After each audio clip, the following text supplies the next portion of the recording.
El libro de Nehemías, capítulo 1.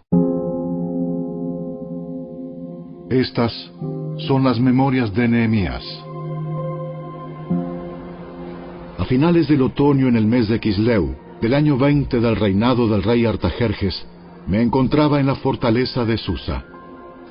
Ananí, uno de mis hermanos, vino a visitarme con algunos hombres que acababan de llegar de Judá. Les pregunté por los judíos que habían regresado del cautiverio y sobre la situación en Jerusalén. Me dijeron: las cosas no andan bien. Los que regresaron a la provincia de Judá tienen grandes dificultades y viven en desgracia. La muralla de Jerusalén fue derribada y las puertas fueron consumidas por el fuego. Cuando oí esto me senté a llorar. De hecho, durante varios días estuve de duelo. Ayuné y oré al Dios del cielo y dije: Oh Señor, Dios del cielo, Dios grande y temible, que cumples tu pacto de amor inagotable con los que te aman y obedecen tus mandatos. Escucha mi oración. Mírame y verás que oro día y noche por tu pueblo Israel. Confieso que hemos pecado contra ti. Es cierto, incluso mi propia familia y yo hemos pecado. Hemos pecado terriblemente al no haber obedecido los mandatos, los decretos y las ordenanzas que nos diste por medio de tu siervo Moisés. Te suplico que recuerdes lo que le dijiste a tu siervo Moisés. Si me son infieles, los dispersaré entre las naciones. Pero si vuelven a mí y obedecen mis mandatos y viven conforme a ellos, entonces, aunque se encuentren desterrados en los extremos más lejanos de la tierra, yo los volveré a traer al lugar que elegí para que mi nombre sea honrado. El pueblo que rescataste con tu gran poder y mano fuerte es tu siervo.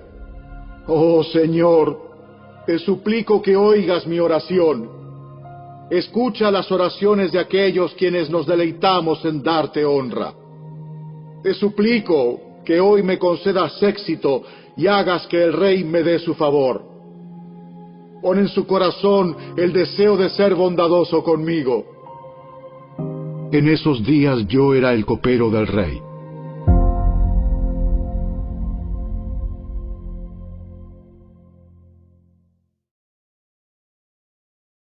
Capítulo 2.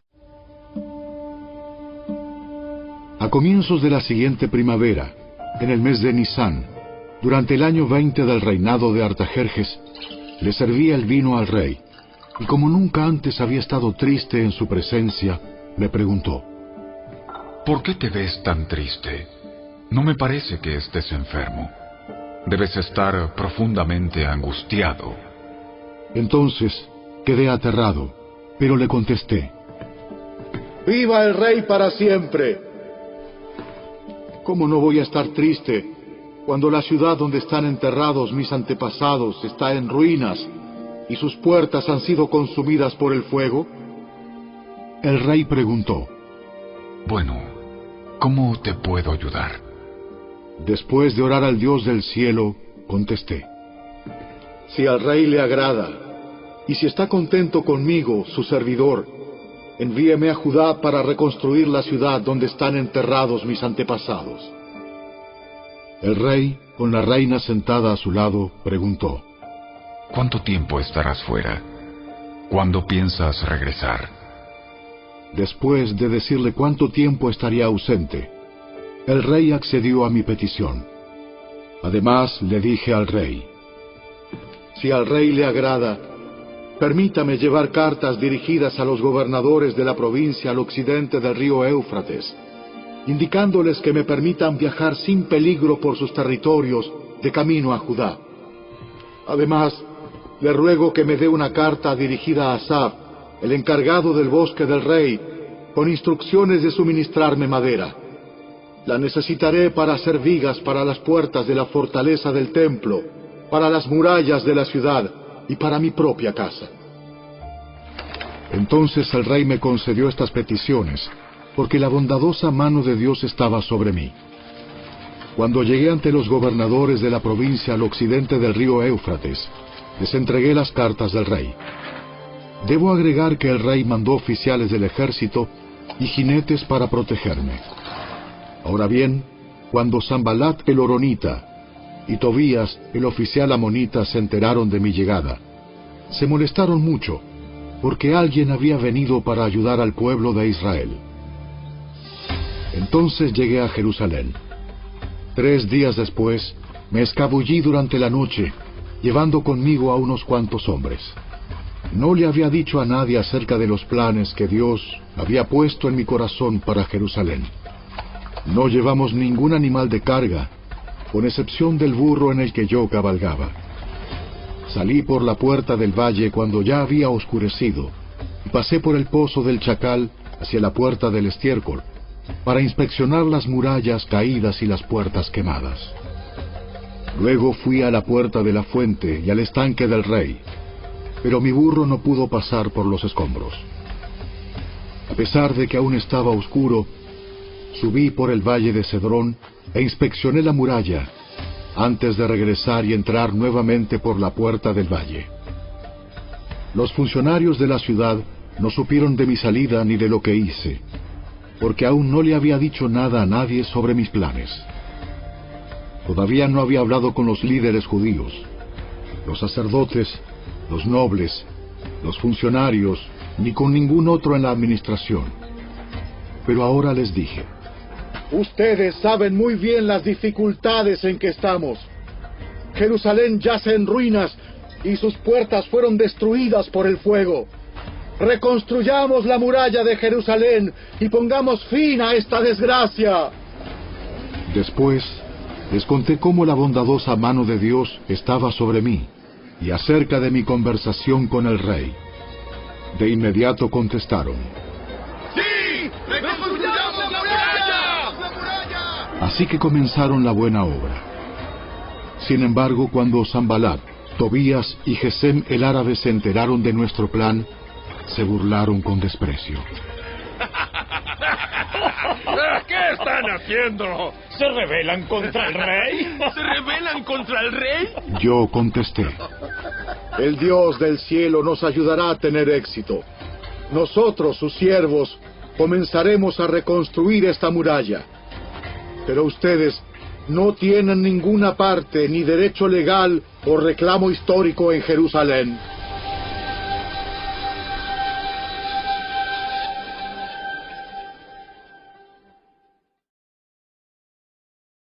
Capítulo 3.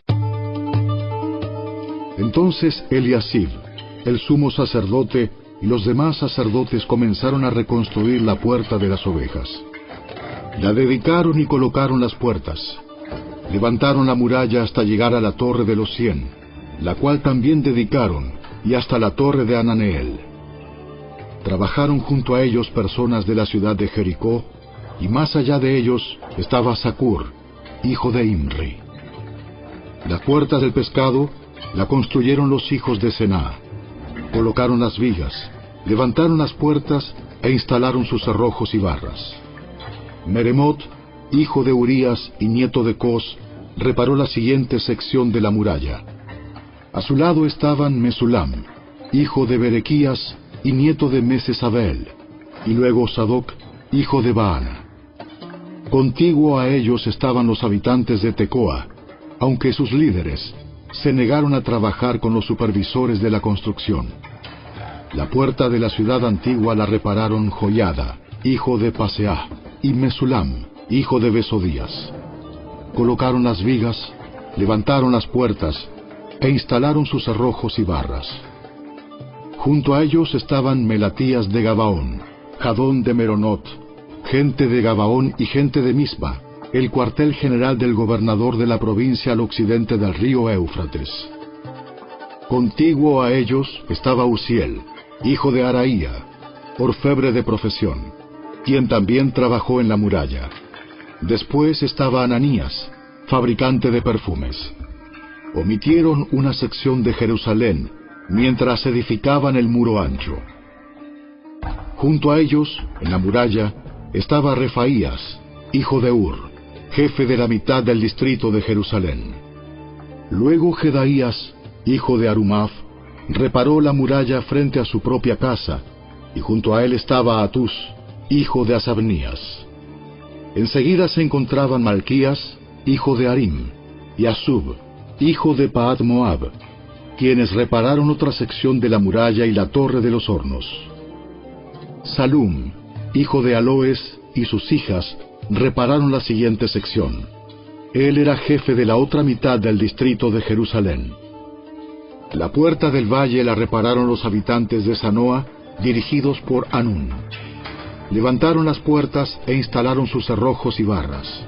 También repararon 460 metros de la muralla hasta la puerta del estiércol. Malquías, hijo de Recab, el jefe del distrito de Bet-Akerem, reparó la puerta del estiércol. La reconstruyó, levantó las puertas e instaló sus cerrojos y barras. La puerta de la fuente la reparó Salum, hijo de Col-Ose, jefe del distrito de Mispa.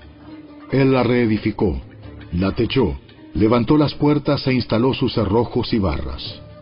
Luego reparó la muralla del estanque de Siloé, cerca del jardín del rey, y reconstruyó la muralla hasta las escaleras que descienden de la ciudad de David.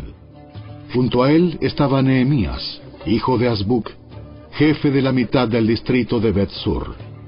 Él reconstruyó la muralla desde un lugar frente a las tumbas de la familia de David, hasta el depósito de agua y la casa de los guerreros. Junto a él hizo reparaciones un grupo de levitas que trabajaba bajo la supervisión de Rehum, hijo de Bani. Luego estaba Asabías, jefe de la mitad del distrito de Keila, quien supervisaba la construcción de la muralla en nombre de su propio distrito. Próximo a ellos estaban sus compatriotas dirigidos por Binui, hijo de Enadad, jefe de la otra mitad del distrito de Keila. Junto a ellos, Eser, hijo de Jesúa, jefe de Mispa, reparó otra sección de la muralla frente a la subida hacia el arsenal, cerca del ángulo de la muralla. Junto a él estaba Baruc, hijo de Sabai, quien reparó con entusiasmo una sección adicional, desde el ángulo hasta la puerta de la casa de Eliasib, el sumo sacerdote. Meremot, hijo de Urías y nieto de Cos, reconstruyó otra sección de la muralla que se extendía desde la puerta de la casa de Eliasib hasta el otro extremo. Los sacerdotes de la región vecina hicieron las subsiguientes reparaciones. Después de ellos, Benjamín y Asub repararon la sección frente a su casa, y Azarías, hijo de Maaseías y nieto de Ananías, reparó la sección frente a su casa. A continuación, Binui, hijo de Enadad, reconstruyó otra sección de la muralla desde la casa de Azarías hasta el ángulo y la esquina. Palal, hijo de Usai, continuó con la tarea desde el punto opuesto al ángulo y la torre que sobresale de la casa superior del rey, al lado del patio de la guardia. Próximo a él estaban Pedaías, hijo de Faros, junto con los sirvientes del templo que vivían en la colina de Ofel, quienes repararon la muralla hasta un punto frente a la puerta del agua hacia el oriente y la torre saliente. Luego seguían los habitantes de Tecoa, quienes repararon otra sección frente a la gran torre saliente hasta el muro de Ofel. Los sacerdotes repararon la muralla encima de la puerta de los caballos. Cada uno reparó la sección justo frente a su propia casa. A continuación, Sadoc, hijo de Imer, también reconstruyó la muralla frente a su propia casa, y más allá de él estaba Semaías, hijo de Secanías, guardián de la puerta oriental. Junto a ellos Ananías, hijo de Selemías, y Anún, el sexto hijo de Salaf, repararon otra sección, mientras Mesulam, hijo de Berequías, reconstruyó la muralla frente a donde vivía. Malquías, uno de los orfebres, reparó la muralla hasta las viviendas para los sirvientes del templo y los comerciantes, frente a la puerta de la inspección. Luego él siguió hasta la habitación de la planta alta de la esquina. Los otros orfebres y comerciantes repararon la muralla desde esa esquina hasta la puerta de las ovejas.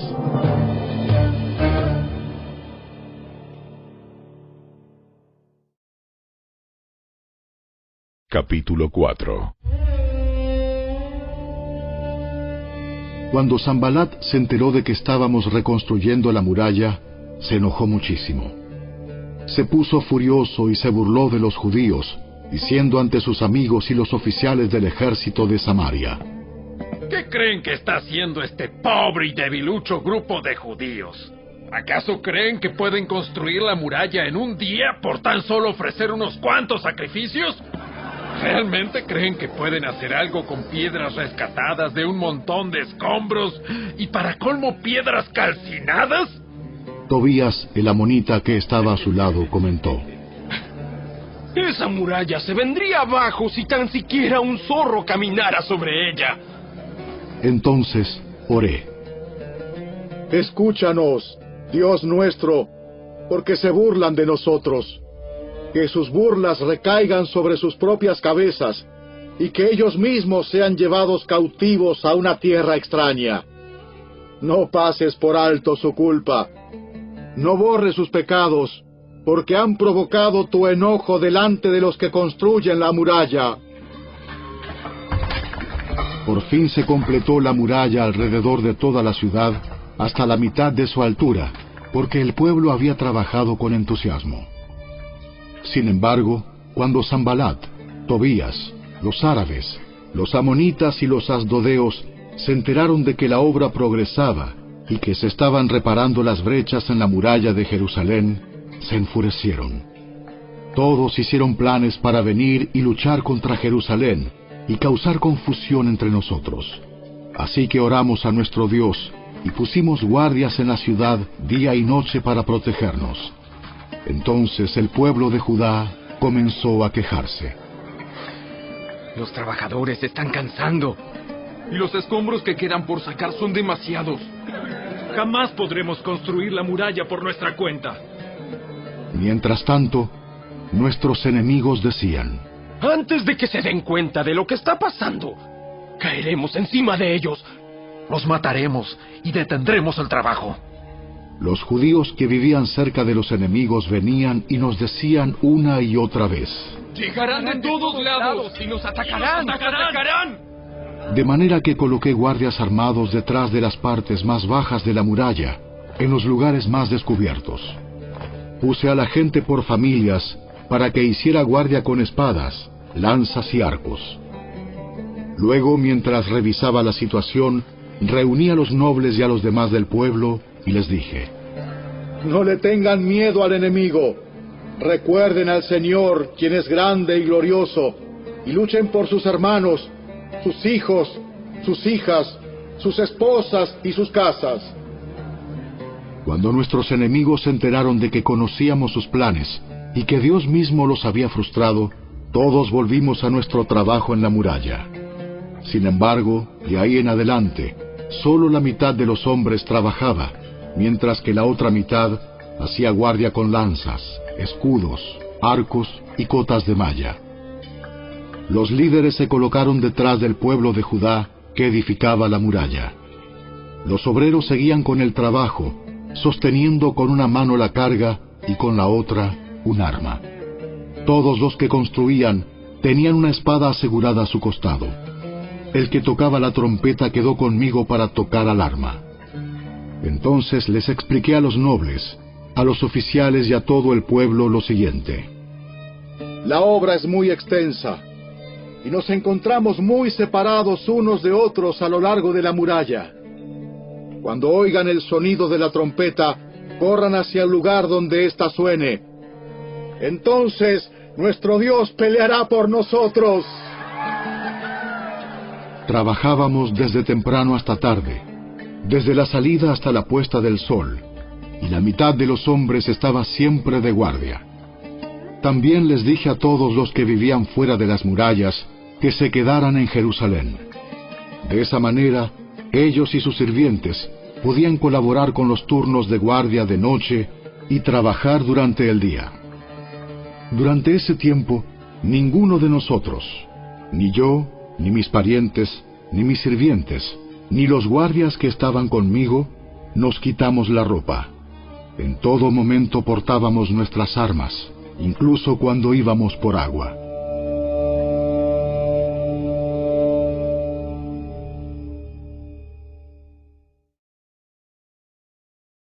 Capítulo 5. En esos días, algunos de los hombres y sus esposas elevaron una protesta contra sus hermanos judíos. Decían: nuestras familias son tan numerosas que necesitamos más comida para sobrevivir.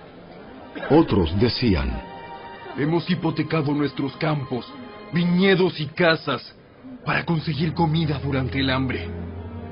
Otros más decían: para poder pagar los impuestos, tuvimos que pedir dinero prestado dando nuestros campos y viñedos como garantía. Pertenecemos a la misma familia de los que son ricos, y nuestros hijos son iguales a los de ellos. Sin embargo, tenemos que vender nuestros hijos como esclavos solo para conseguir lo necesario para vivir. Ya hemos vendido a algunas de nuestras hijas, y no hay nada que podamos hacer, porque nuestros campos y viñedos ya están hipotecados a otros. Cuando oí sus quejas, me enojé muchísimo. Después de pensarlo bien, denuncié a esos nobles y a los funcionarios y les dije: ustedes perjudican a sus propios parientes al cobrar intereses cuando les piden dinero prestado. Entonces convoqué a una reunión pública para tratar el problema. En la reunión les dije: estamos haciendo todo lo posible para rescatar a nuestros parientes judíos que han tenido que venderse a extranjeros paganos, pero ahora son ustedes los que los someten a esclavitud. ¿Cuántas veces tendremos que redimirlos? Ellos no tenían nada que argumentar en su defensa. Entonces insistí: no está bien lo que ustedes hacen. ¿Acaso no deberían andar en temor de nuestro Dios para evitar que nos pongan en ridículo las naciones enemigas? Yo mismo, al igual que mis hermanos y mis trabajadores, he estado prestando dinero y grano al pueblo, pero ahora dejemos de cobrarles intereses. Devuélvanles hoy mismo sus campos y viñedos, sus olivares y sus casas. Además, devuelvan los intereses que cobraron cuando prestaron dinero, grano, vino nuevo y aceite de oliva. Entonces ellos respondieron: devolveremos todo y no le exigiremos nada al pueblo. Haremos como tú dices. Luego llamé a los sacerdotes e hice que los nobles y los funcionarios juraran que cumplirían su promesa. Sacudí los dobleces de mi manto y les dije: si no cumplen su promesa, que así los sacuda Dios de sus casas y de sus propiedades. Entonces toda la asamblea respondió: ¡Amén! Todos alabaron al Señor y cumplieron con lo prometido. Durante los 12 años en los que fui gobernador de Judá, desde el año 20 hasta el año 32 del reinado del rey Artajerjes, ni yo ni mis funcionarios reclamamos la ración de comida que nos correspondía. Los gobernadores anteriores, por contraste, impusieron pesadas cargas al pueblo, al exigir una ración diaria de comida y vino, además de 40 piezas de plata. Hasta sus ayudantes se aprovechaban del pueblo. Sin embargo, como yo temía a Dios, no actué de esa manera. También me dediqué a trabajar en la muralla y me negué a adquirir tierras. Además, exigí a todos mis sirvientes que dedicaran tiempo a trabajar en la muralla. No pedí nada, aunque con frecuencia daba de comer a 150 funcionarios judíos en mi mesa, sin contar a todos los visitantes de otras tierras. Las provisiones que yo pagaba todos los días incluían un buey, 6 ovejas o cabras selectas y una gran cantidad de carne de ave. Además, cada 10 días necesitábamos una abundante provisión de toda clase de vino. Sin embargo, rehusé exigir la ración que me correspondía como gobernador, porque el pueblo ya tenía una carga pesada. Oh Dios mío, acuérdate de todo lo que he hecho por este pueblo y bendíceme.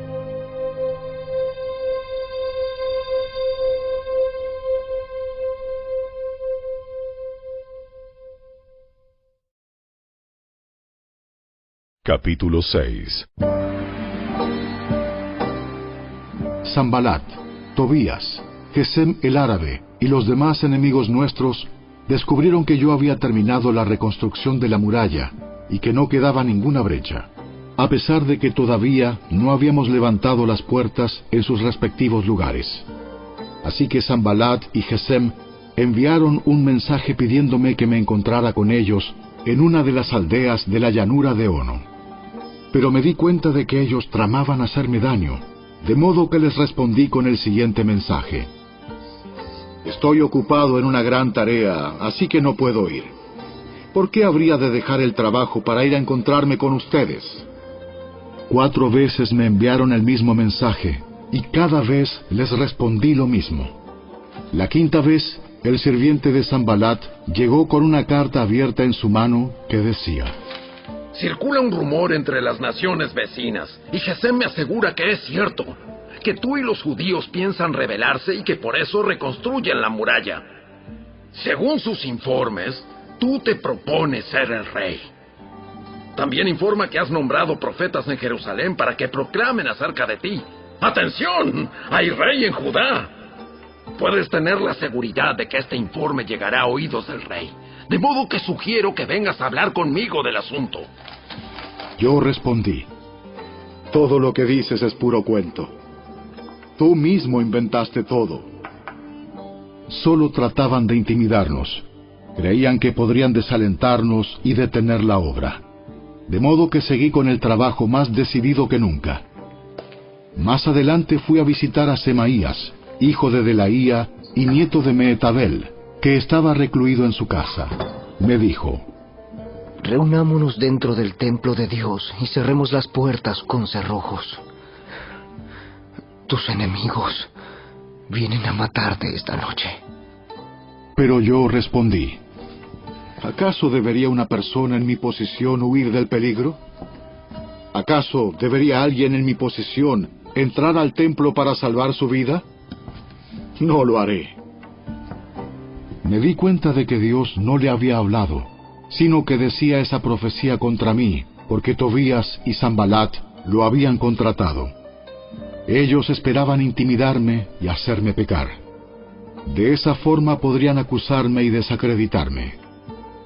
Oh Dios mío, acuérdate de todas las cosas malvadas que Tobías y Sanbalat han hecho, y recuerda a la profetisa Noadías y a todos los profetas como ella que trataron de intimidarme.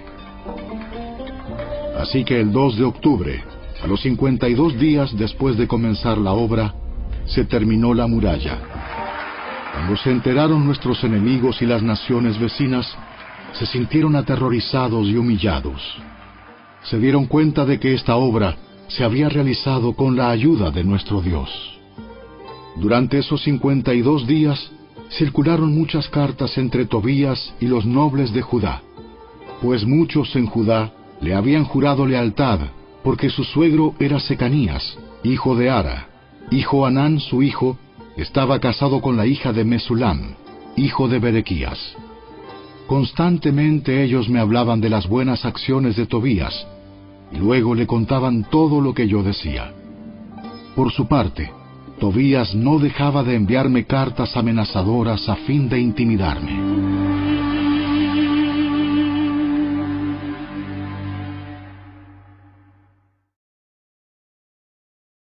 Capítulo 7. Cuando quedó terminada la muralla e instalé las puertas en sus sitios, se nombraron porteros, cantores y levitas. A mi hermano Ananí le entregué la responsabilidad de gobernar Jerusalén junto con Ananías, el comandante de la fortaleza, porque era un hombre fiel, que temía a Dios más que la mayoría. Les dije: no dejen abiertas las puertas durante las horas más calurosas del día, y aun mientras los porteros estén de guardia, mantengan las puertas cerradas con las barras puestas. Asignen a los residentes de Jerusalén para que hagan guardia cada uno con un turno regular. Algunos servirán en puestos de centinela y otros frente a su propia casa. En ese tiempo, la ciudad era grande y espaciosa, pero poco poblada, y ninguna de las casas se había reconstruido. Entonces mi Dios me dio la idea de reunir a todos los nobles y dirigentes de la ciudad, junto con los ciudadanos comunes, para que se registraran. Yo había encontrado el registro genealógico de los primeros que habían regresado a Judá. Allí estaba escrito lo siguiente: esta es la lista de los desterrados judíos de las provincias que regresaron de su cautiverio. El rey Nabucodonosor los había desterrado a Babilonia, pero ahora regresaron a Jerusalén y a las otras ciudades de Judá donde vivían originalmente. Sus líderes fueron Zorobabel, Jesúa, Nehemías, Seraías, Reelaías, Naamaní, Mardoqueo, Bilsán, Mispar, Bigvai, Rehum y Baana. Este es el total de los hombres de Israel que regresó del destierro. La familia de Paros, 2172. La familia de Cefatías, 372. La familia de Ara, 652. La familia de Pahat Moab, descendientes de Jesúa y Joab, 2818. La familia de Elam, 1254. La familia de Satu, 845. La familia de Sakai, 760. La familia de Bani, 648. La familia de Bebai, 628. La familia de Asgad, 2322. La familia de Adonicam, 667. La familia de Bigvai, 2067. La familia de Adín, 655. La familia de Ater, descendientes de Ezequías, 98. La familia de Asum, 328. La familia de Besai, 324. La familia de Jora, 112. La familia de Gibar, 95. La gente de Belén y Netofa, 188. La gente de Anatot, 128. La gente de Bet Asmavet, 42. La gente de Kiriat Jearim, Cafira y Beerot, 743. La gente de Ramá y Jeba, 621. La gente de Micmas, 122. La gente de Betel y Hai, 123.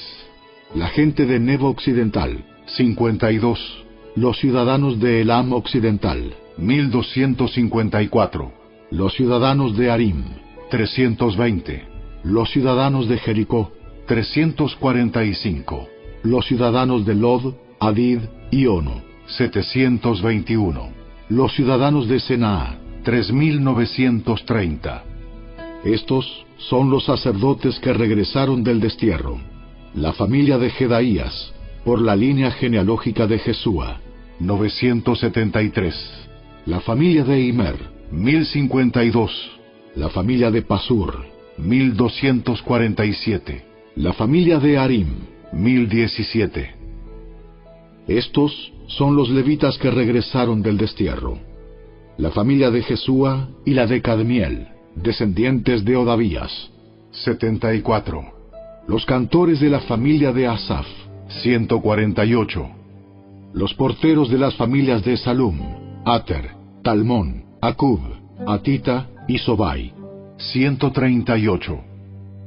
Regresaron del destierro los descendientes de estos sirvientes del templo: Sia, Asufa, Tabaot, Keros, Siaha, Padón, Lebana, Agaba, Salmai, Anán, Gidel, Gaar, Reaía, Resín, Necoda, Gasam, Usa, Paseah, Besai, Meunim, Nefusim, Bagbuk, Akufa, Arjur, Baslut, Meida, Arsa, Barcos, Sísara, Tema, Nesía y Atifa.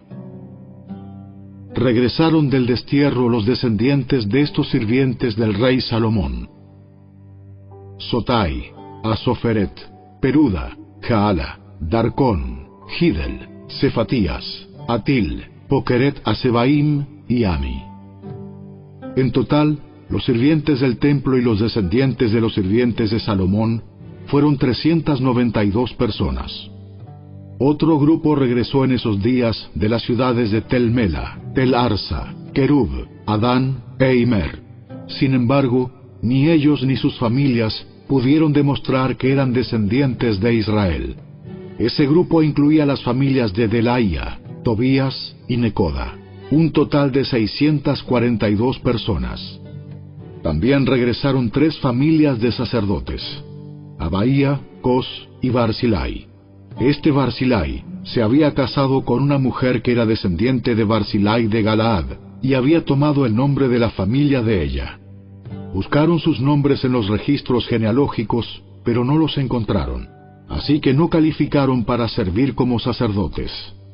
El gobernador les dijo que no comieran de la porción de los sacrificios que correspondía a los sacerdotes, hasta que un sacerdote pudiera consultar al Señor sobre ese asunto por medio del Urim y el Tumim, o sea, el sorteo sagrado.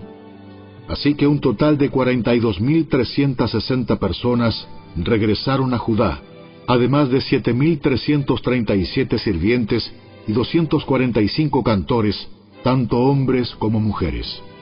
Llevaron consigo 736 caballos, 245 mulas, 435 camellos y 6.720 burros. Algunos de los jefes de familia dieron ofrendas para la obra. El gobernador entregó a la tesorería 1,000 monedas de oro, 50 tazones de oro y 530 túnicas para los sacerdotes. Los otros jefes dieron al tesoro 20,000 monedas de oro y unos 1,300 kilos de plata para la obra. El resto del pueblo entregó 20,000 monedas de oro, alrededor de 1,200 kilos de plata y 67 túnicas para los sacerdotes. Entonces, los sacerdotes, los levitas, los porteros, los cantores, los sirvientes del templo y algunos miembros del pueblo se establecieron cerca de Jerusalén. El resto de la gente regresó a sus respectivas ciudades por todo el territorio de Israel. En octubre, cuando los israelitas ya se habían establecido en sus ciudades.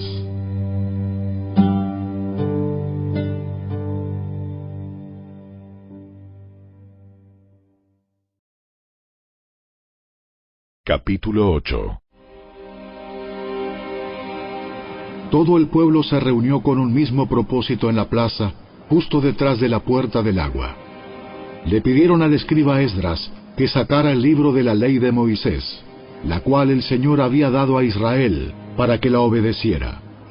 Así que el 8 de octubre, el sacerdote Esdras llevó el libro de la ley ante la asamblea, que incluía a los hombres y a las mujeres y a todos los niños con edad suficiente para entender. Se puso frente a la plaza, justo dentro de la entrada de la puerta del agua, desde temprano por la mañana hasta el mediodía, y leyó en voz alta a todos los que podían entender. Todo el pueblo escuchó atentamente la lectura del libro de la ley. El escriba Esdras estaba de pie sobre una plataforma de madera que se había construido para la ocasión. A su derecha se encontraban Matatías, Sema, Anías, Urías, Hilcías y Maaseías. A su izquierda estaban Pedaías, Misael, Malquías, Asum, Asbadana, Zacarías y Mesulam. Esdras estaba de pie en la plataforma a plena vista de todo el pueblo. Cuando vieron que abría el libro, se pusieron todos de pie. Entonces, Esdras alabó al Señor, el gran Dios, y todo el pueblo con las manos levantadas exclamó: ¡Amén! ¡Amén! Luego se inclinaron, y con el rostro en tierra, adoraron al Señor. Entonces los levitas, Jesúa, Bani, Serebías, Jamín, Acub, Sabetai, Odías, Maaseías, Kelita, Azarías, Josabed, Anán y Pelaías instruyeron al pueblo en la ley, mientras todos permanecían en sus lugares. Leían del libro de la ley de Dios y explicaban con claridad el significado de lo que se leía. Así ayudaban al pueblo a comprender cada pasaje. Luego Nehemías, el gobernador, Esdras, el sacerdote y escriba, y los levitas que interpretaban para el pueblo dijeron: No se lamenten ni lloren en un día como este, pues hoy es un día sagrado delante del Señor su Dios. pues todo el pueblo había estado llorando mientras escuchaba las palabras de la ley. Nehemías continuó diciendo: Vayan y festejen con un banquete de deliciosos alimentos y bebidas dulces, y regalen porciones de comida a los que no tienen nada preparado. Este es un día sagrado delante de nuestro Señor. No se desalienten ni entristezcan, porque el gozo del Señor es su fuerza. También los levitas clamaban al pueblo y decían: ¡Cállense! ¡No lloren! Pues este es un día ¡Es un día sagrado! Así que el pueblo se fue a comer y a beber en una gran fiesta, a compartir porciones de la comida y a celebrar con gran alegría, porque habían oído y entendido las palabras de Dios. El 9 de octubre, los jefes de familia de todo el pueblo, junto con los sacerdotes y los levitas, se reunieron con el escriba Esdras para repasar la ley más detalladamente. Mientras estudiaban la ley, descubrieron que el Señor había ordenado, por medio de Moisés, que los israelitas debían vivir en enramadas durante el festival a celebrarse durante ese mes. Él había dicho que debía proclamarse al pueblo en todas sus ciudades y en Jerusalén, que fueran a las colinas a buscar ramas de olivo, olivo silvestre, mirto, palmeras y otros árboles frondosos. Con esas ramas debían construirse enramadas para que habitaran en ellas durante el festival, como está establecido en la ley.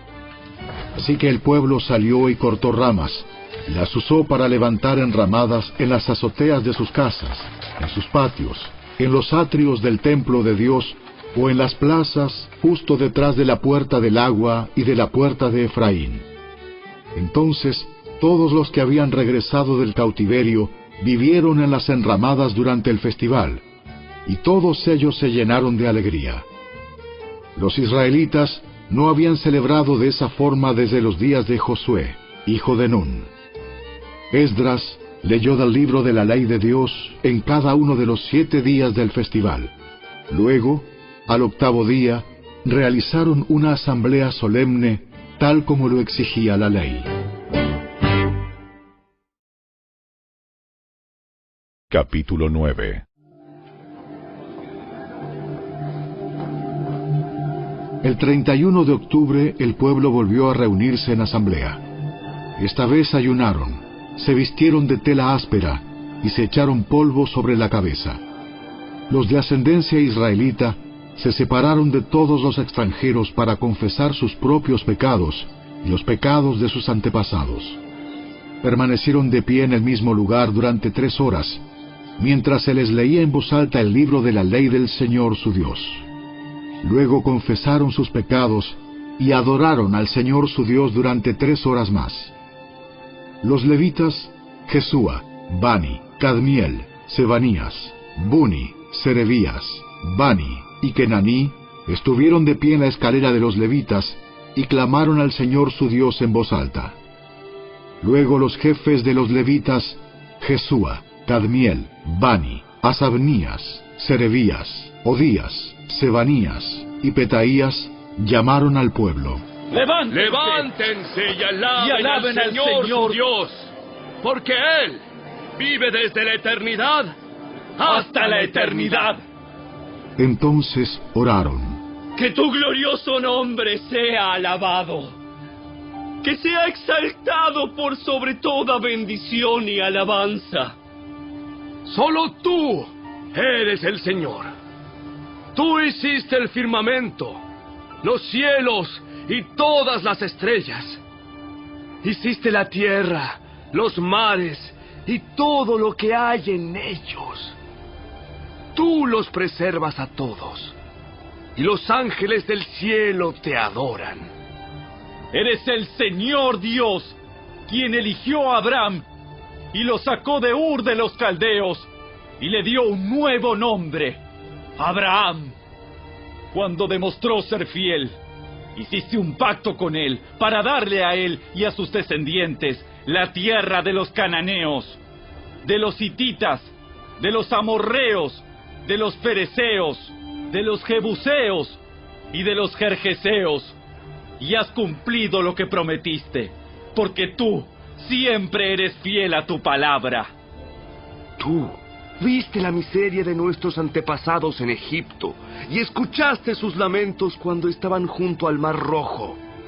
Realizaste señales milagrosas y maravillas contra el faraón, sus funcionarios y su pueblo, porque tú sabías con cuánta arrogancia trataban a nuestros antepasados. Tú tienes una gloriosa reputación que jamás ha sido olvidada. Dividiste el mar para que tu pueblo pudiera cruzarlo por tierra seca. Luego arrojaste a sus perseguidores a las profundidades del mar. Se hundieron como piedras en aguas turbulentas. Guiaste a nuestros antepasados mediante una columna de nube durante el día y una columna de fuego durante la noche para que pudieran encontrar el camino. Bajaste al monte Sinaí y les hablaste desde el cielo. Les diste ordenanzas e instrucciones justas y decretos y mandatos buenos. Les diste instrucciones acerca de tu sagrado día de descanso. Además, por medio de tu siervo Moisés, les ordenaste que obedecieran todos tus mandatos, decretos e instrucciones. Les diste pan del cielo cuando tenían hambre y agua de la roca cuando tenían sed. Les ordenaste que fueran y tomaran posesión de la tierra que habías jurado darles. Sin embargo, nuestros antepasados fueron arrogantes y tercos y no prestaron ninguna atención a tus mandatos. Se negaron a obedecerte y no se acordaron de los milagros que habías hecho a favor de ellos. En cambio, se pusieron tercos y nombraron a un líder para que los llevara de regreso a su esclavitud en Egipto. Pero tú eres Dios de perdón, bondadoso y misericordioso, lento para enojarte y rico en amor inagotable. No los abandonaste, ni siquiera cuando se hicieron un ídolo en forma de becerro y dijeron: «¡Este es tu Dios que te sacó de Egipto!». Cometieron terribles blasfemias. En tu gran misericordia no los abandonaste para que murieran en el desierto. La columna de nube todavía los guiaba de día, y la columna de fuego les mostraba el camino durante la noche. Enviaste tu buen espíritu para que les enseñara, y no dejaste de alimentarlos con maná del cielo, ni de darles agua para su sed. Durante 40 años los sustentaste en el desierto, y nada les faltó. No se les desgastó la ropa, ni se les hincharon los pies.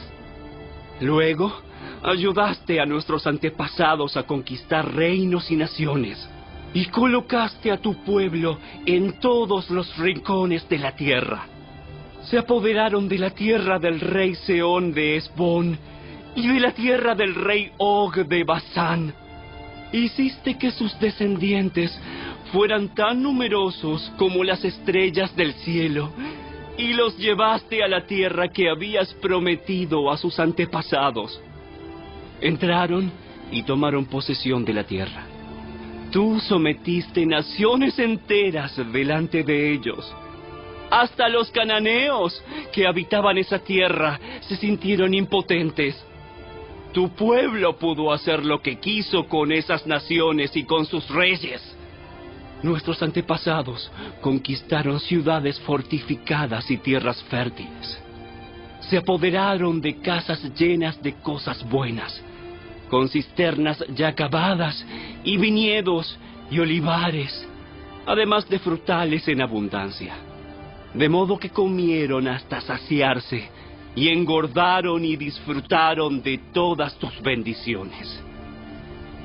Sin embargo, a pesar de todo esto, fueron desobedientes y se rebelaron contra ti. Dieron la espalda a tu ley, mataron a tus profetas, quienes les advertían que volvieran a ti, y cometieron terribles blasfemias. Así que los entregaste en manos de sus enemigos, quienes los hicieron sufrir. Pero en sus momentos de angustia clamaron a ti, y desde el cielo los escuchaste. En tu gran misericordia les enviaste libertadores que los rescataron de sus enemigos. No obstante, apenas tenían paz, volvían a cometer maldades ante tus ojos. Y una vez más, permitiste que sus enemigos los conquistaran. Sin embargo, cada vez que tu pueblo volvía y nuevamente clamaba a ti por ayuda, desde el cielo, tú lo escuchabas una vez más. En tu maravillosa misericordia, los rescataste muchas veces. Les advertías que regresaran a tu ley, pero ellos se volvieron orgullosos y obstinados y desobedecieron tus mandatos. No siguieron tus ordenanzas que dan vida a quienes las obedecen. Tercamente te dieron la espalda y se negaron a escuchar. En tu amor, fuiste paciente con ellos durante muchos años. Enviaste tu espíritu, quien les advertía por medio de los profetas. Pero aún así no quisieron escuchar. Entonces nuevamente permitiste que los pueblos de la tierra los conquistaran. Pero en tu gran misericordia no los destruiste por completo, ni los abandonaste para siempre. ¡Qué Dios tan bondadoso y misericordioso eres tú!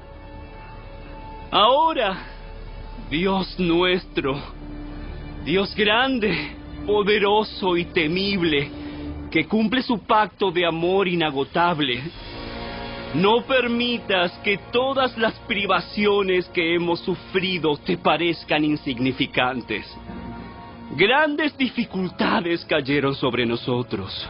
Nuestros reyes, nuestros líderes, nuestros sacerdotes, nuestros profetas y nuestros antepasados, todo tu pueblo, desde los días cuando los reyes de Asiria por primera vez nos vencieron hasta el día de hoy. Cada vez que nos castigaste, actuaste con justicia. Hemos pecado grandemente y nos diste solo lo que merecíamos. Nuestros reyes, líderes, sacerdotes y antepasados no obedecieron tu ley ni prestaron atención a las advertencias de tus mandatos y leyes. Aún cuando tenían su propio reino, no te sirvieron, a pesar de que derramaste tu bondad sobre ellos. Les diste un territorio grande y fértil, pero ellos se negaron a abandonar su perversidad. Por eso, hoy somos esclavos en esta tierra de abundancia que diste a nuestros antepasados para que la disfrutaran. Somos esclavos aquí en esta buena tierra. Los abundantes productos agrícolas de esta tierra se amontonan en las manos de los reyes que has puesto sobre nosotros por causa de nuestros pecados. Ellos ejercen su poder sobre nosotros y nuestros animales. Les servimos según su antojo y pasamos por mucho sufrimiento. Entonces el pueblo respondió: En vista de todo esto, hacemos una promesa solemne y la ponemos por escrito. En este documento sellado están los nombres de nuestros líderes, levitas y sacerdotes.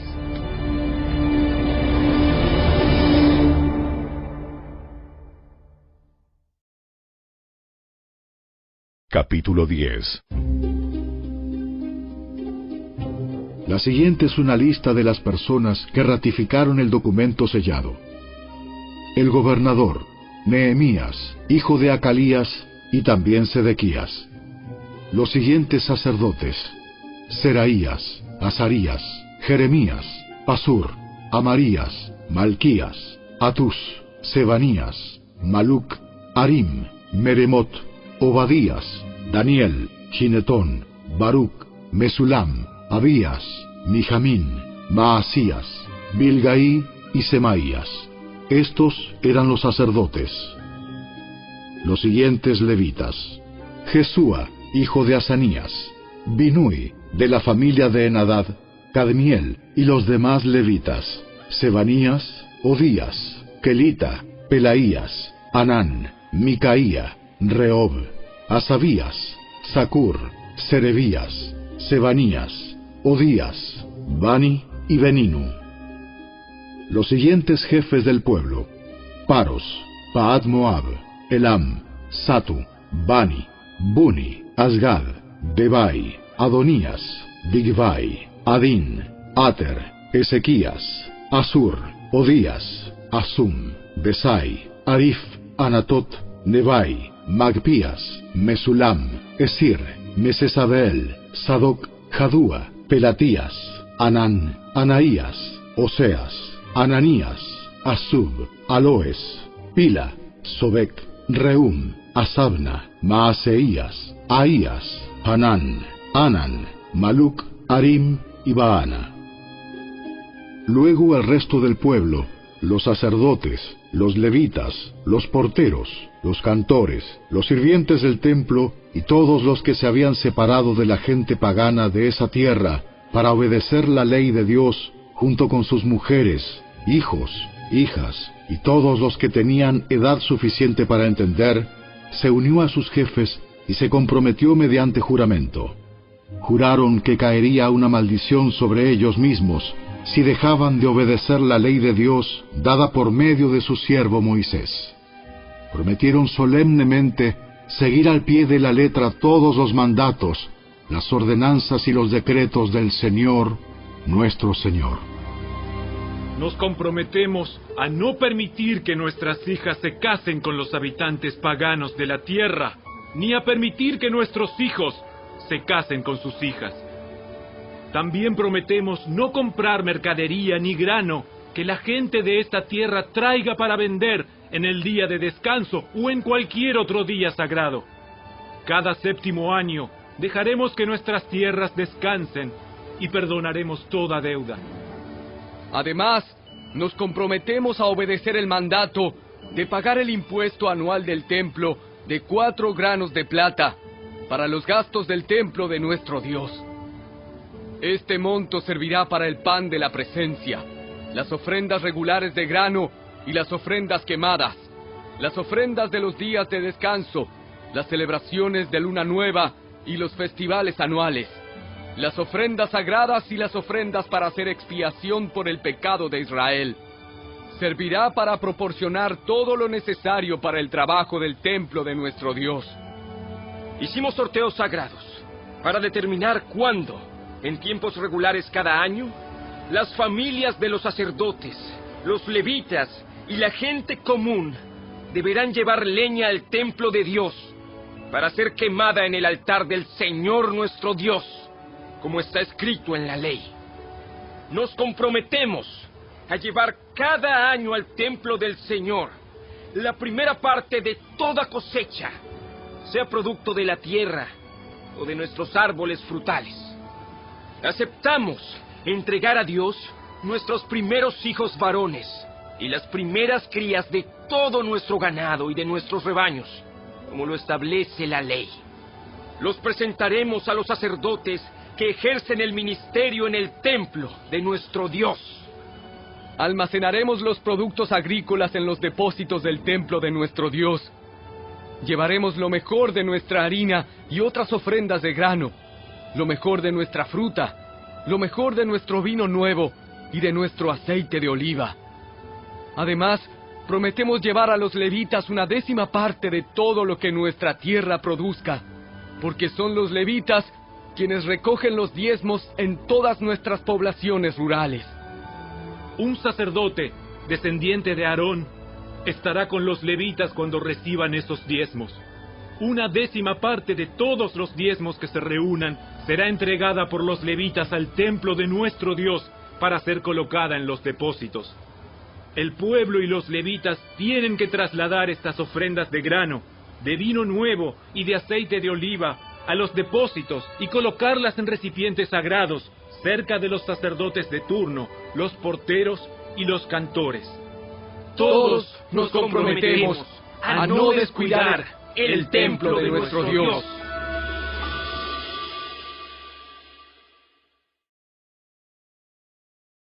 Capítulo 11.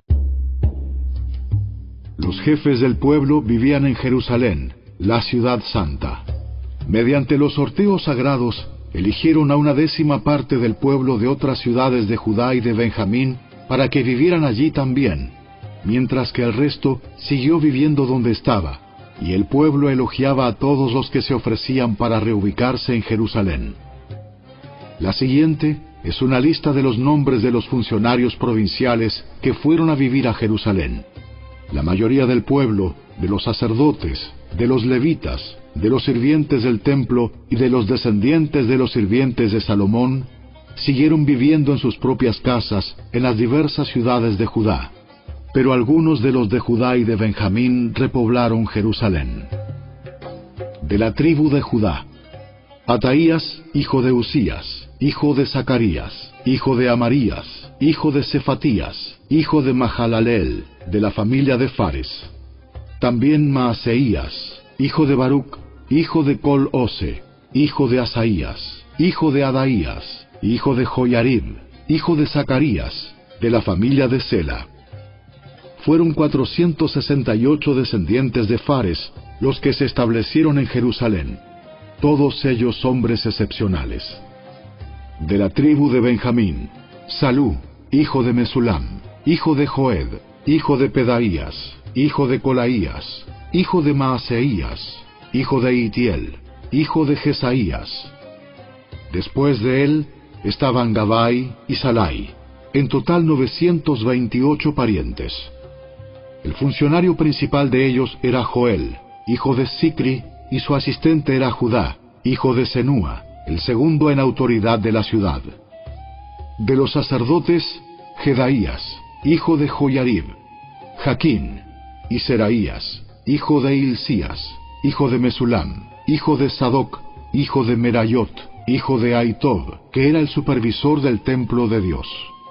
También 822 de sus colaboradores, quienes trabajaban en el templo. También Adaías, hijo de Jeroam, hijo de Pelalías, hijo de Amsi, hijo de Zacarías, hijo de Pasur, hijo de Malquías, junto con 242 de sus colaboradores, quienes eran jefes de sus familias. También Amasai, hijo de Azareel, hijo de Asai, hijo de Mesilemot, hijo de Imer, y 128 de sus excepcionales colaboradores.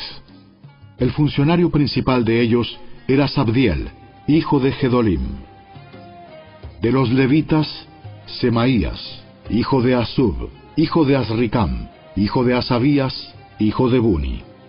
También Sebatai y Josabad, quienes estaban a cargo del trabajo fuera del templo de Dios.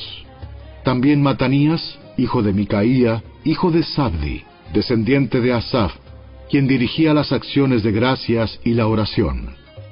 También Bacbuquías, ayudante de Matanías, y Abda, hijo de Samúa, hijo de Galal, hijo de Jedutún. En total había 284 levitas en la ciudad santa. De los porteros: Acub, Talmón y 172 colaboradores que vigilaban las puertas. Los demás sacerdotes, levitas e israelitas vivían en las otras ciudades de Judá, donde quiera que se encontrara su herencia familiar. Sin embargo, todos los sirvientes del templo, bajo la dirección de Sia y Gispa, se establecieron en la colina de Ofel. El funcionario principal de los levitas en Jerusalén era Uzi, hijo de Bani, hijo de Asabías, hijo de Matanías, hijo de Micaía, descendiente de Asaf. Los integrantes de la familia de Asaf eran los cantores en el templo de Dios. Las responsabilidades diarias de los cantores se llevaban a cabo según los términos establecidos por un mandato real. Petaías, hijo de Mesesabeel, descendiente de Sera, hijo de Judá, era el consejero real en todos los asuntos de la administración pública. En cuanto a las aldeas vecinas con sus campos abiertos, parte de la gente de Judá vivía en Kiriat Arba y sus asentamientos, en Dibón y sus asentamientos, y en Jecabseel y sus aldeas. También residían en Jesúa, Molada, Bet Pelet, Azar Sual, Berseba y sus asentamientos, Siclag y Mecona y sus asentamientos. También vivían en Enrimón, Sora, Jarmut, Sanoa y Adulam y sus aldeas vecinas. También vivían en Laquis y sus campos aledaños, y en Aseca y sus aldeas cercanas. De manera que el pueblo de Judá vivía desde Beerseba en el sur hasta el valle de Hinnom. Parte de la gente de Benjamín vivía en Geba, Micmas, Ahía y Betel y sus asentamientos. También vivían en Anatot, Nob, Ananías, Azor, Ramá, Gitaim, Adid, Seboim, Nebalat, Lod, Ono y el valle de los artesanos. Algunos de los levitas que residían en Judá fueron enviados a vivir con la tribu de Benjamín.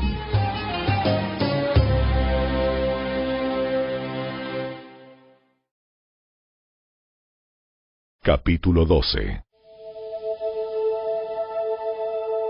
La siguiente es una lista de los sacerdotes y los levitas que regresaron con Zorobabel, hijo de Salatiel, y Jesúa, el sumo sacerdote: Seraías, Jeremías, Esdras, Amarías, Maluc, Atus, Secanías, Arim, Meremot, Ido, Ginetón, Abías, Miniamín, Moadías, Bilga, Semaías, Joyarib, Jedaías, Salú, Amoc, Hilcías y Jedaías.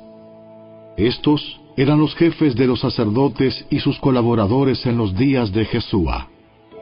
Los levitas que regresaron con ellos eran Jesúa, Binui, Cadmiel, Serebías, Judá y Matanías, quien junto con sus colaboradores estaba a cargo de las canciones de acción de gracias.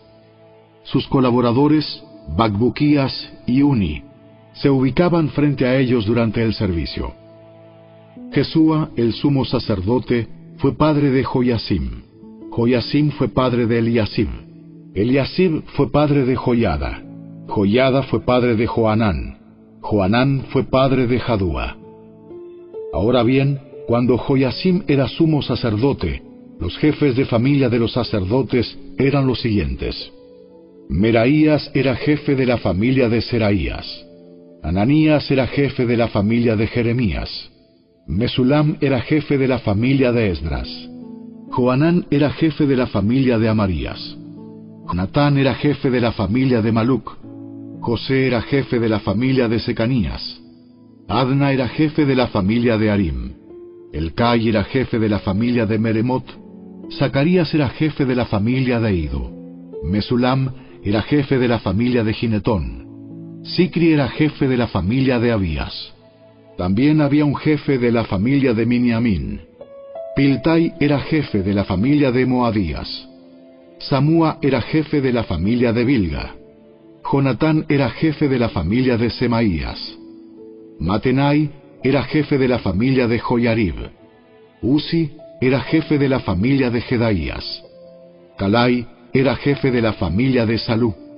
Eber era jefe de la familia de Amoc. Asabías era jefe de la familia de Hilcías. Natanael era jefe de la familia de Jedaías. Durante los años cuando Eliasib, Joiada, Joanán y Jadúa servían como sumos sacerdotes, se mantuvo un registro de las familias de los levitas. Durante el reinado de Darío el persa, se mantuvo otro registro de los sacerdotes.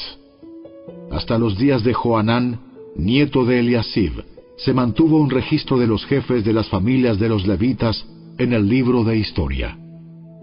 Estos eran los jefes de familia de los levitas: Asabías, Serebías, Jesúa, Binui, Cadmiel y otros colaboradores, quienes se ubicaban frente a ellos durante las ceremonias de alabanza y acción de gracias.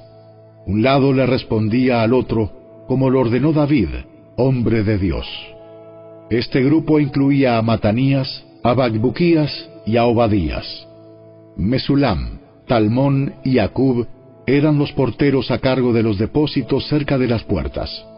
Todos ellos sirvieron en los días de Joyasim, hijo de Jesúa, hijo de Jeosadac, y en los días de Nehemías, el gobernador, y de Esdras, el sacerdote y escriba. Para la dedicación de la nueva muralla de Jerusalén, se les pidió a los levitas de toda la tierra que fueran a Jerusalén para colaborar en las ceremonias. Debían tomar parte en la feliz celebración con sus canciones de acción de gracias y con música de címbalos, arpas y liras. Se reunió a los cantores de la zona alrededor de Jerusalén y de las aldeas de los netofatitas. También llegaron de Bet Gilgal y de las zonas rurales cercanas a Geba y Asmavet, porque los cantores habían levantado sus propios asentamientos en los alrededores de Jerusalén. Primero los sacerdotes y los levitas se purificaron a sí mismos, luego purificaron al pueblo, a las puertas y a la muralla. Conduje a los líderes de Judá a la parte superior de la muralla y organicé 2 grandes coros para dar acción de gracias. Uno de los coros se dirigió hacia el sur por encima de la muralla hasta la puerta del estiércol. Osaías y la mitad de los jefes de Judá lo seguían, con Azarías, Esdras, Mesulam, Judá, Benjamín, Semaías y Jeremías. Luego iban algunos sacerdotes que tocaban trompetas, junto con Zacarías, hijo de Jonatán, hijo de Semaías, hijo de Matanías, hijo de Micaías, hijo de Zacur, descendiente de Asaf. Los compañeros de Zacarías eran Semaías, Azareel, Milalai, Gilalai, Maai, Natanael, Judá y Ananí. Tocaban los instrumentos musicales indicados por David, hombre de Dios. Esdras, el escriba, lideraba esta procesión. En la puerta de la fuente subieron los escalones de la subida de la muralla de la ciudad en dirección hacia la ciudad de David. Pasaron frente a la casa de David y luego siguieron al oriente hacia la puerta del agua. El segundo coro, que daba acción de gracias, se dirigió hacia el norte, dando la vuelta por el otro lado para encontrarse con el primer coro. Yo lo seguía sobre la muralla, junto con la otra mitad del pueblo, y pasamos por la torre de los hornos hacia el muro ancho, y luego sobre la puerta de Efraín, hacia la puerta de la ciudad antigua. Pasamos la puerta del pescado y la torre de Ananeel, hasta la torre de los 100. Luego seguimos hacia la puerta de las ovejas, y nos detuvimos a la altura de la puerta de la guardia. Luego los 2 coros que daban acción de gracias siguieron hacia el templo de Dios y allí tomaron sus lugares. Lo mismo hice yo, junto con el grupo de jefes que estaba conmigo. Íbamos con los sacerdotes que tocaban las trompetas: Eliasim, Maaseías, Miniamín, Micaías, Elioenai, Zacarías y Ananías, y con los cantores: Maaseías, Semaías, Eleazar, Uzi, Joanán, Malquías, Elam y Eser. Tocaban y cantaban a toda voz bajo la dirección de Israías, el director del coro.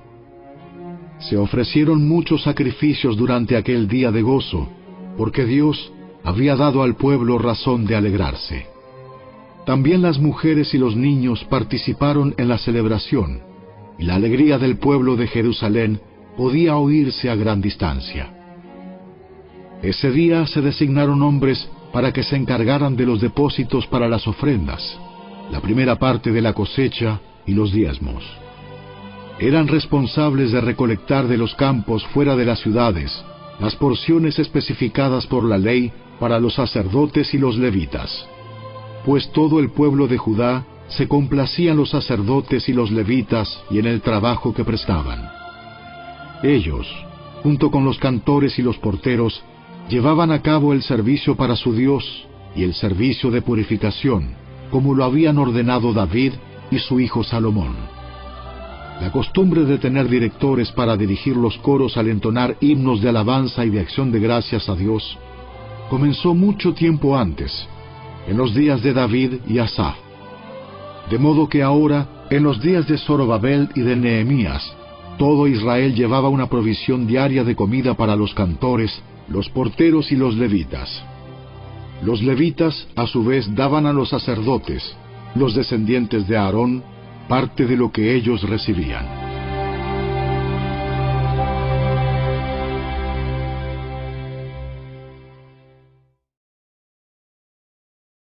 Capítulo 13. Ese mismo día, mientras se leía al pueblo el libro de Moisés, se encontró el pasaje que dice que jamás se debe admitir a un amonita o a un moabita en la asamblea de Dios, porque ellos se habían negado a darles comida y agua a los israelitas en el desierto.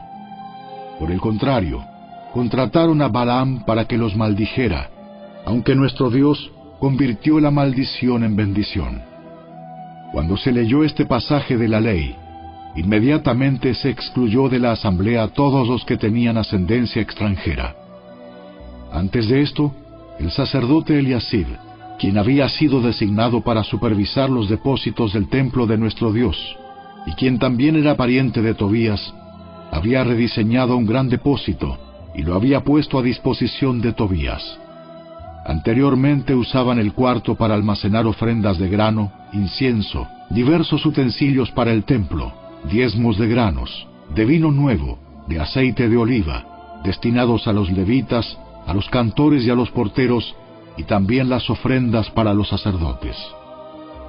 En esa época yo no estaba en Jerusalén, porque había ido a presentarme ante Artajerjes, rey de Babilonia, en el año 32 de su reinado, aunque más tarde le pedí permiso para regresar. Cuando regresé a Jerusalén, me enteré del acto perverso de Eliasib de proporcionarle a Tobías una habitación en los atrios del templo de Dios. Me disgusté mucho y saqué del cuarto todas las pertenencias de Tobías. Luego exigí que purificaran las habitaciones y volví a colocar los utensilios para el templo de Dios, las ofrendas de grano y el incienso. También descubrí que no se les había entregado a los levitas las porciones de comida que les correspondían, de manera que todos ellos y los cantores que debían dirigir los servicios de adoración habían regresado a trabajar en los campos. Inmediatamente enfrenté a los dirigentes y les pregunté: ¿por qué ha sido descuidado el templo de Dios? Luego pedí a todos los levitas que regresaran y los reintegré para que cumplieran con sus obligaciones. Entonces, una vez más, todo el pueblo de Judá comenzó a llevar sus diezmos de grano, de vino nuevo y de aceite de oliva a los depósitos del templo. Como supervisores de los depósitos, asigné al sacerdote Selemías, al escriba Sadoc y a Pedaías, uno de los levitas. Como ayudante de ellos, nombré a Hanán, hijo de Zacur y nieto de Matanías. Estos hombres gozaban de una excelente reputación, y su tarea consistía en hacer distribuciones equitativas a sus compañeros levitas. Recuerda esta buena obra, oh Dios mío, y no olvides todo lo que fielmente he hecho por el templo de mi Dios y sus servicios. En esos días vi a unos hombres de Judá pisando en sus lagares en el día de descanso. Además, recogían granos y los cargaban sobre burros, y traían su vino, sus uvas, sus higos y toda clase de productos a Jerusalén, para venderlos en el día de descanso. Así que los reprendí por vender sus productos en ese día. Algunos hombres de Tiro, que vivían en Jerusalén, traían pescado y toda clase de mercancía. La vendían al pueblo de Judá el día de descanso, y nada menos que en Jerusalén. De modo que confronté a los nobles de Judá. ¿Por qué profanan el día de descanso de este modo tan perverso? ¿Acaso no fueron cosas como estas las que hicieron sus antepasados y provocaron que nuestro Dios hiciera caer sobre nosotros y nuestra ciudad toda esta desgracia? Ahora ustedes provocan aún más enojo contra Israel al permitir que el día de descanso sea profanado de esta manera. Entonces ordené que todos los viernes se cerraran las puertas de Jerusalén al caer la noche, y que no se abrieran hasta que terminara el día de descanso. Envié a algunos de mis propios sirvientes a vigilar las puertas, para que no pudiera entrar ninguna mercadería en los días de descanso. Los mercaderes y los comerciantes de diversos productos acamparon fuera de Jerusalén 1 o 2 veces. Pero yo les hablé duramente, diciendo: ¿qué pretenden, acampando aquí afuera alrededor de la muralla?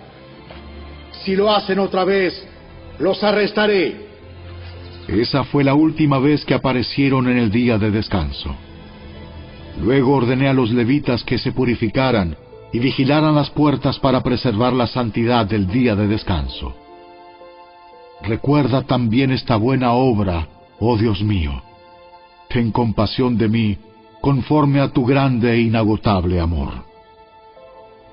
Por el mismo tiempo, me di cuenta de que algunos de los hombres de Judá se habían casado con mujeres de Asdod, Amón y Moab. Además, la mitad de sus hijos hablaban el idioma de Asdod o de algún otro pueblo, y no podían hablar en absoluto la lengua de Judá. De modo que confronté a los hombres y pedí que cayeran maldiciones sobre ellos. Golpeé a algunos y les arranqué el cabello. Los hice jurar por el nombre de Dios que no permitirían que sus hijos o sus hijas se casaran con la gente pagana de la región. ¿Acaso no fue exactamente eso lo que llevó a Salomón, rey de Israel, a pecar? No había rey de ninguna nación que pudiera compararse con él. Dios lo amaba y lo hizo rey sobre todo Israel. Pero incluso él fue inducido a pecar por sus mujeres extranjeras. ¿Cómo pudieron siquiera pensar en cometer esta acción pecaminosa y ser infieles a Dios al casarse con mujeres extranjeras? Uno de los hijos de Joiada, hijo de Eliasib, el sumo sacerdote, se había casado con la hija de Sambalat, el horonita, por lo cual lo expulsé de mi presencia. Recuérdalos, oh Dios mío, porque han profanado el sacerdocio y los votos solemnes de los sacerdotes y los levitas. Así que expulsé todo lo que fuera extranjero y asigné tareas a los sacerdotes y a los levitas, asegurándome de que cada uno supiera lo que tenía que hacer. También me aseguré de que llegara el suministro de leña para el altar y las primeras porciones de la cosecha en los tiempos establecidos. Recuerda esto a mi favor, oh Dios mío.